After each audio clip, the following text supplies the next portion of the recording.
That night in Scottsdale, something in the air just felt off from the second we pulled up. Gina was in the passenger seat, humming to herself, wearing this soft pink dress I hadn't seen before. Her makeup was done like she was heading to a wedding. I should have known something was up when she asked me, last minute, to throw on a button-down. "Just in case we end up somewhere nice," she'd said with a wink. I figured it was another one of her cousin's backyard get-togethers. That wasn't unusual. She had a big family. Half of them lived within a 5-mile radius. But the way she clutched her phone on the drive there, texting with her screen tilted away from me, that was new. I remember pulling up and seeing all the cars. My first thought was, damn, must be someone's birthday. Never did it cross my mind that it was mine. We walked in through the side gate and, boom, people yelled, "Surprise!" like it was a sitcom. There were candles in mason jars lining the pool deck, paper lanterns strung across the patio, the smell of barbecue in the air, a cooler full of beer, a playlist blasting early 2000s hits. I should have felt touched. I should have smiled and hugged people and said something like, "You guys got me good," but all I felt was off, like I was watching it all from behind glass. I didn't recognize half the faces. Her coworkers, some of her cousins I'd only met once, a few of her friends from her book club. The only people from my life were my coworker Tim, who stayed for 20 minutes then ducked out with a weak excuse, and an old college friend of mine Gina had recently reconnected with on Instagram. It was sweet in theory, but it didn't feel like me. This whole thing felt like something she did for show, like she wanted to post a story about how thoughtful she was, rather than celebrate with people who actually mattered to me. And then there was him. He showed up maybe 20 minutes in. Bald, stocky guy in a fitted leather jacket and jeans. Looked like he could bench press a pickup truck. I didn't recognize him at first. Gina's face lit up when she saw him. Not the way you light up for a coworker or a family friend, but like something deeper. She ran up, hugged him tightly, pressed her face into his neck. He grinned like he'd just won something. I remember thinking, who the hell is that? They spent most of the evening off to the side, half hidden behind a row of citronella plants, whispering, laughing. She touched his arm a lot. Once, she patted his chest, this familiar, casual motion like they'd been doing this forever. I stood by the pool, drink in hand, pretending to check my phone while I kept one eye on them. It wasn't just that she was being friendly, it was the way she wasn't being anything toward me. Like I was the guy who showed up uninvited to a stranger's party. Not once did she walk over and say, "You doing okay?" Not once did she introduce him to me. Eventually, her aunt grabbed the mic and did a little toast, thanking everyone for coming. She said something about how Gina had a knack for putting things together. I forced a smile, clapped on cue, tried not to look like I was shrinking inside. Then Gina took the mic. She was glowing, full of energy, a glass of wine in one hand, her other arm casually resting on bald guy's shoulder. She tapped the mic a few times, giggled, then said, Okay, I just want to say something real quick. Mikey, my guy, I know you hate this kind of thing. You're not the center of attention type. You're more of a hide in the corner with a beer kind of guy." People laughed. She continued, "But honestly, you've been solid. Like, even when I'm a mess, you're always there. You're not flashy, you're not like macho or anything, but at least you're not a burden, right?" Everyone laughed harder. I didn't. I just stood there, completely still, my heart thudding so loudly it drowned out everything else. I scanned the crowd, no one looked shocked, just amused. Even her mom was chuckling. The guy next to me slapped my back like we were all in on some inside joke. I couldn't even force a reaction. I just blinked. I couldn't believe what I'd just heard. Not a burden. That was supposed to be a compliment? I watched Gina smile like she'd nailed the punchline. She handed the mic back and took a long sip of her wine, still grinning. The bald guy leaned in, whispered something in her ear, and she laughed, loudly, like she'd forgotten I was even standing there. I didn't say a word. I just turned around and walked through the side gate. Nobody called after me. Nobody followed. I walked down the dark sidewalk, past the parked cars, past the rows of cacti and string lights, trying to make sense of what had just happened. Every step felt heavy, like I was walking away from something that had quietly died a long time ago, and I just now noticed. What kind of person jokes like that in front of family? What kind of person doesn't even look at their partner to see how they're taking it? And maybe the bigger question, what kind of fool had I been not to see the cracks sooner? I kept walking until I hit the corner of McDowell and 68th, where there was a little park with a bench facing the canal. I sat down and stared at the water, not really seeing it. My phone buzzed in my pocket. A text from Gina. "Babe? Where'd you go?" I stared at it for a long time. Then I turned my phone face down, leaned back on the bench, and watched the reflection of the streetlights ripple in the canal water, wondering how long it had been since I'd felt seen. I didn't come back until nearly 1 a.m. The streets were dead quiet, just the occasional flicker of a porch light or a dog barking in the distance. I half expected Gina to be asleep or pretending to be, but when I opened the door, she was right there on the couch. TV on, sound low, one leg tucked under the other, still in that damn pink dress. She didn't say anything. Neither did I. She muted the TV and looked at me like she was trying to read whether or not I was about to explode. "You okay?" she asked gently, like she hadn't said what she said, like I hadn't just walked out of my own birthday party in the middle of her stand-up routine. I stood there in the doorway, my keys still in hand, trying to figure out what kind of response she expected. "Yeah, totally fine. Thanks for the ego eulogy in front of your family?" I just nodded, turned, and went straight into the bathroom. I stood in the shower for what felt like an hour. I didn't even bother taking my clothes off at first. I just stood there fully dressed, water pouring down over me, hoping maybe it would do something. Scrub away the embarrassment. Drown out the sound of her voice saying, "At least you're not a burden." That word stuck to me like tar. She didn't come in. Didn't knock. No apology through the door. No checking in. That silence? That was the loudest part of the whole night. When I finally stepped out, the place smelled faintly like melted wax and her perfume. The leftover birthday banner drooped on the wall above the kitchen, and the garbage can was overflowing with paper plates and crumpled napkins. A perfect Snapsh asterisk tea of the night. Festive on the outside, discarded underneath. She was still on the couch, now in a hoodie and shorts, scrolling her phone like nothing had happened. The TV was back on, tuned to some late-night rerun of Friends, the canned laughter way too upbeat for the mood in the room. I walked past her without a word and went to bed. That night, I laid awake staring at the ceiling. I could hear her out there, still watching TV, laughing occasionally, like I hadn't left the party early, like she hadn't humiliated me. I waited for her to come in. She never did. The next few days were quiet, too quiet. We weren't fighting, but we weren't talking either. Not really. We'd toss each other obligatory phrases in passing. "Can you grab eggs? You need the car tomorrow? Don't forget to take the trash out." The kind of dialogue you'd expect from roommates who barely tolerated each other. And even that felt like a stretch. I started noticing things, or maybe I had always noticed, and now I couldn't ignore them anymore. The way she stopped reaching for my hand when we walked somewhere. How her phone never left her side, even in the shower. How she used to lean her head on my shoulder during movies, and now she sat on the other end of the couch, legs tucked away like she was bracing herself. The inside jokes? Gone. The easy laughter between us? Gone. Even the way she said my name, it used to have this soft, affectionate drawl. Lately, it sounded like she was reading it off a list. It had been in the air for months, that subtle shift. Her touches became more absent-minded. Her texts shorter. Her laughs delayed, like she had to remember she was supposed to care. But I kept brushing it off, convincing myself we were just in a rut, that every couple hit low points. I figured if I kept being steady, if I didn't rock the boat, things would swing back around.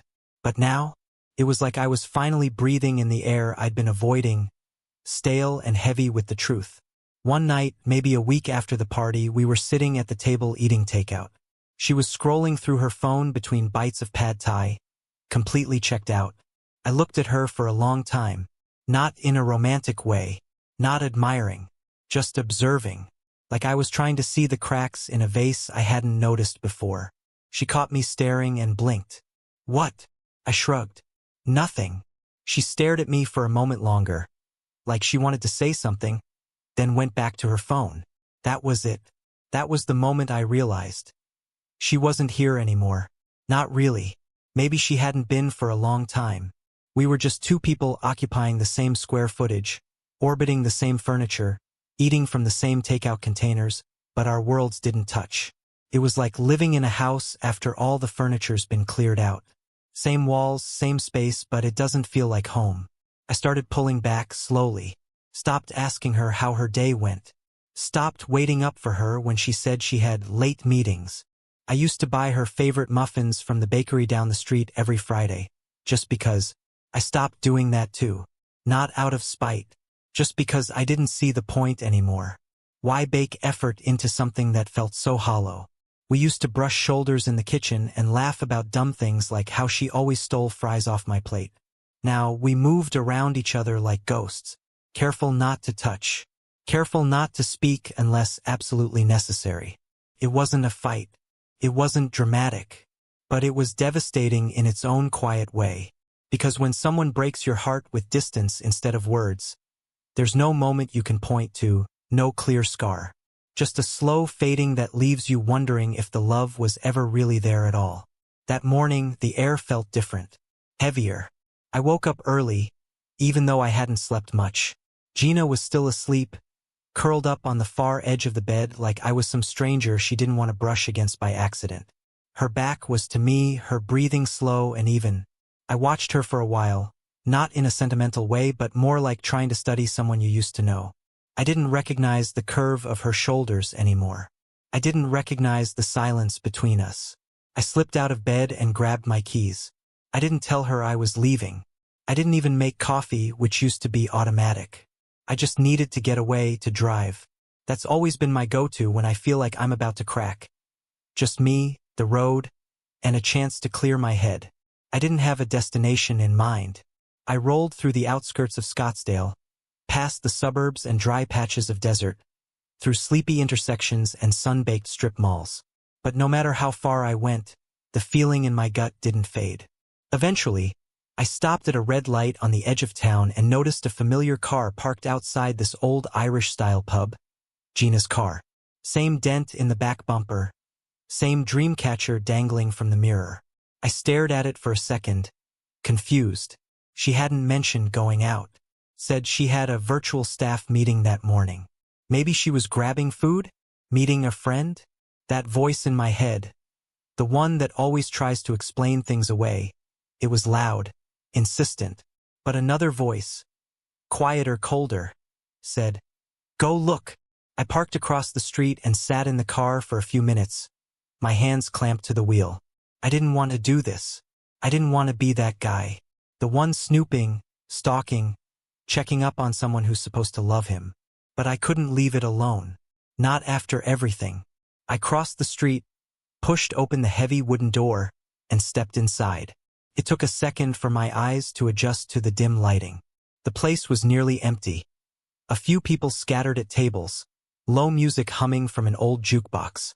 And then I saw her, Gina, sitting at the bar in that denim jacket she always wore when she wasn't trying too hard. Hair tied up. She was laughing. Not the kind of laugh you give a coworker. Not the kind of polite office chit-chat laugh.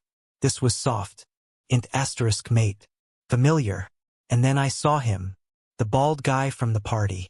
He was sitting between her knees, literally on the bar stool facing her. His hands resting on her thighs like it was the most natural thing in the world. She had one hand on his shoulder, her fingers playing with the collar of his shirt, the way she used to fidget with mine when we were out on dates. They were close. Too close. She didn't see me. Neither of them did. She was too caught up in whatever little moment they were sharing. His hands moved up and down her thighs like he owned them. Her head tilted toward him, and she laughed again. Open and loud and real. And that's when it hit me. There was no fear in her eyes. No glancing over her shoulder. No guilt. No caution. It wasn't some mistake. It wasn't a slip. It wasn't a one-time thing or a weird post-party coincidence. This was regular. Comfortable. Natural. Like I was the outsider now. I didn't move. I didn't storm over or yell. I didn't say a word. I just stood there, frozen, feeling something unravel inside me in slow motion. It was the kind of pain that doesn't show up all at once. It drips in inch by inch until you're drowning before you even realize you're underwater. I backed out quietly. No one noticed. Outside, the sunlight felt too bright, too fake. I got back in my car, shut the door, and stared out the windshield for a long time. My hands were shaking. Not from anger, I wish it were that. Anger would have been easier. This was something else. Something heavier. Like realizing that everything you thought you were building with someone was already long gone. And they'd just forgotten to tell you. It didn't feel like betrayal in the dramatic sense. It felt like something had quietly died a while ago and no one had the guts to admit it. I sat there replaying it over and over. The way he touched her. The way she smiled. The look on her face. She wasn't hiding. She wasn't second-guessing. She had already moved on. And I was just catching up. I didn't cry. Not then. There wasn't even room for that. Just this growing emptiness in my chest. Like someone had scooped something out and left a hollow space where my sense of reality used to be. What do you do when the thing you feared the most stops being a fear and becomes your reality? You go numb. I drove home slowly, like my brain was buffering. Windows down, wind in my face, trying to feel something. Anything. But I just kept seeing her hands on him. Kept hearing her laugh. Not the one she gave me when we were first dating. Not that warm, silly giggle, but this new one. Like he unlocked some version of her that had nothing to do with me. And that's when it finally hit me. It was over. Not because of that moment, but because I didn't feel shocked. I didn't feel blindsided. I felt confirmed. All those late nights. All the coldness. All the inside jokes she stopped telling me. The way she stopped saying I love you first. The party. The toast. It wasn't unraveling anymore. It had already unraveled. I was just standing in the ruins, looking around, trying to pretend I hadn't noticed. After I saw them at the bar, something inside me shut off like a light switch. Not in a dramatic way, no rage, no accusations, no broken dishes. Just silence. The kind that settles in your chest and stays there, like dust on furniture nobody touches anymore. I didn't confront her that night. I didn't text or call. I didn't even tell her I'd seen her. I just went home and sat on the edge of the bed for a while, staring at the floor like it had something to say. She came home later than usual, maybe close to midnight. I heard the door creak open, her footsteps light like she didn't want to wake me, but I didn't pretend to be asleep. She peeked into the bedroom. I didn't look at her. "Hey," she said, like nothing was out of the ordinary. "Did you eat?" I nodded once, not turning my head. She lingered there for a second, like maybe she was deciding whether to walk in, to say more, to explain something that needed no explaining. But then she left. Bathroom light flicked on, water running, then off again. And just like that, it was morning. From that day on, I moved through life on autopilot. I stopped buying the groceries I knew she liked. Oat milk, almond butter, the overpriced granola she always said she'd make herself but never did. I stopped setting reminders for her meetings on our shared calendar. I stopped asking if she needed help with anything. I used to text her little things throughout the day. Dumb memes, photos of dogs. You won't believe what Greg said in the staff meeting. That just stopped. I wasn't punishing her. I wasn't playing games. I just didn't have the energy to keep pretending. She noticed, but she didn't say anything. Not directly. One morning, I was pouring coffee and she came up behind me, reaching for a mug. We stood there for a beat, quiet. Then she said, "You're not really talking to me lately." I kept pouring. "Guess I don't have much to say." She gave this little scoff. Not angry, more like uncomfortable. Like she didn't know how to respond to honesty anymore. Okay. That was it. The next few days were filled with non-conversations. Small things. She'd say, "You're quiet." I'd nod. She'd ask if I was okay. I'd shrug. She stopped trying after a while. At the cafe we used to go to on weekends, her favorite place with the chalkboard menus and 2 sweet lattes. She ordered for herself, then looked at me. "You want your usual?" I shook my head. "I'll get it myself." That was new. I saw her flinch a little. Just barely. She turned away before I could see her face. Later, I watched her stir her coffee for too long, eyes down, mouth tight. She didn't look up once during the whole cup. I didn't say a word. I just sipped mine and stared out the window like the sky had answers. The silence between us started to build. Not like a wall, but like water rising in a room where nobody wants to admit they're drowning. We weren't yelling. We weren't crying. We were just dissolving. One skipped interaction at a time. At night, she'd sit on the couch with her laptop. I'd sit at the table. No TV, no music. Just the sound of her typing, my fork against the plate. We used to binge shows together, pick apart plots, laugh about stupid dialogue. Now she watched things on her iPad with headphones in. She used to ask me to scratch her back before bed. Now she faced the wall. I knew the signs. The way she kept her phone on silent, always screen down. The way she started locking it. The way she texted with her thumbs hidden under the blanket. Smiling sometimes. Thinking I didn't notice. I noticed. I just didn't care to ask anymore. That was the scariest part. Realizing that the anger had faded. I wasn't even hurt anymore. I was just done. You always think heartbreak will be some big cinematic thing. Shouting in the rain, suitcase on the curb. But real heartbreak is quieter than that. It's a series of empty cups. It's forgetting the sound of her laugh. It's noticing that she doesn't ask about your day, and you don't care that she doesn't. One night I caught her staring at me from across the room, like she was trying to figure out what was going on in my head. I held her gaze for a second, just long enough to make her look away. She got up, walked into the bedroom, and closed the door behind her. No words. That had become our whole language. Silence in the morning. Silence at dinner. Silence between two people who used to be best friends. It was like we were sharing a house with a ghost. And I wasn't even sure which one of us was haunting the other anymore. It started with a package. One of those little things she used to ask without thinking.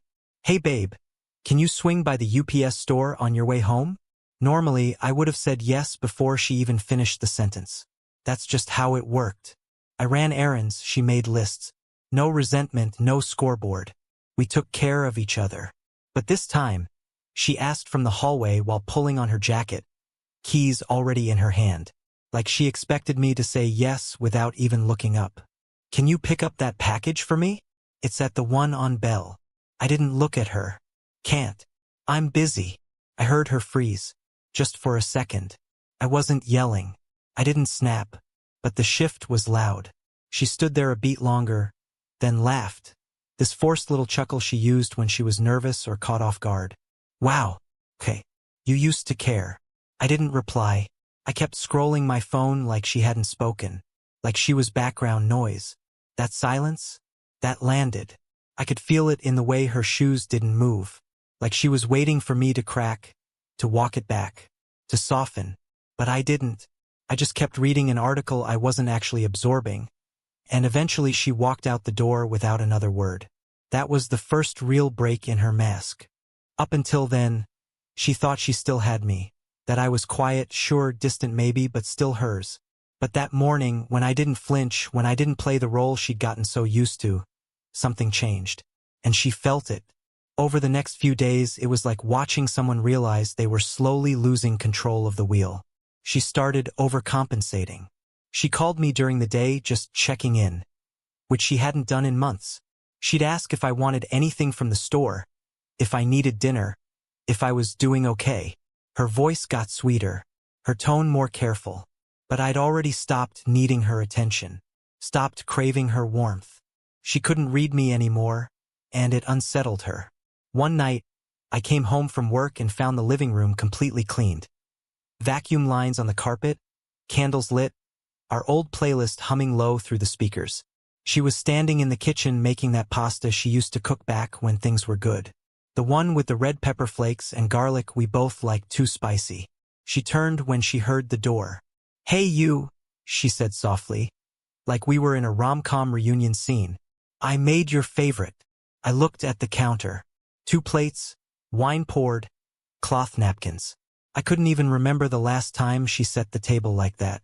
I didn't say much, just went to the bathroom, washed my hands, sat down, and ate in silence. She kept glancing up at me, like she was trying to gauge if I was warming up. I wasn't. You like it?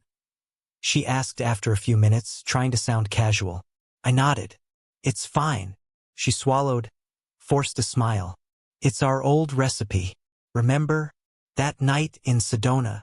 I didn't respond. I just kept eating. She was trying. I could see it. She was trying to rewind something that couldn't be unspooled.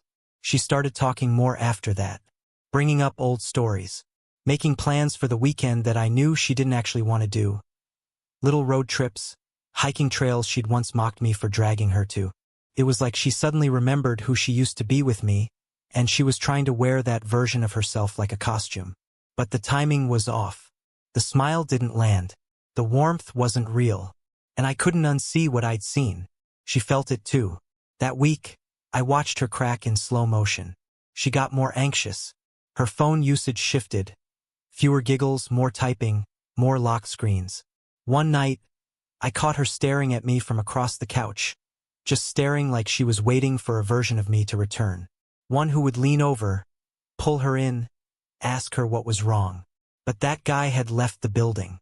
I didn't yell. I didn't accuse. I didn't ask about the bald guy, or the bar, or the shift in her eyes when she thought I wasn't watching. Because I didn't need answers anymore. I needed distance. One night I came home late. Not on purpose, just working late, and she was waiting up. That hadn't happened in forever. Everything okay? She asked, like she'd rehearsed it. I shrugged. Just tired.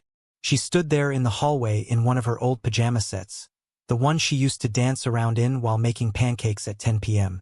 I used to think she looked adorable in that. Now it just looked like a costume, a uniform from a job she didn't care about anymore. She stepped closer. I've been thinking, maybe we should take a weekend away, just us, like we used to. I looked at her for a long time. Why? She blinked. What do you mean, why? I mean, why now? Her mouth opened, then shut again. I could see the gears turning. I could see the panic settle in. She'd miscalculated. This wasn't about a bad week or a rough patch anymore. This wasn't about forgetting to text back or missing each other in the kitchen. This was me not playing the game anymore. And she didn't know how to handle that. I walked past her and went to bed. No arguments. No shouting match. No dramatic reveal. Just silence. But this time she was the one who couldn't sleep. And for the first time in a long time I did. She started performing, playing our old playlists in the kitchen like we were still happy. She wore those pajamas again. The ones from when things were good, humming songs, tossing glances my way like bait. She cooked more, laughed louder, tried to joke like before. But it all felt like a rehearsal for a part she used to play. I watched it unfold, stone still. I wasn't angry anymore, just gone. She kept throwing out lifelines to a man who had already drifted too far. And deep down, she knew it. That scared her more than anything else. Not my silence, but that she could no longer read it. Dinner with her parents used to be easy. Not this time. Halfway through, she made another one of those jokes at my expense. Some lazy jab about me being forgettable.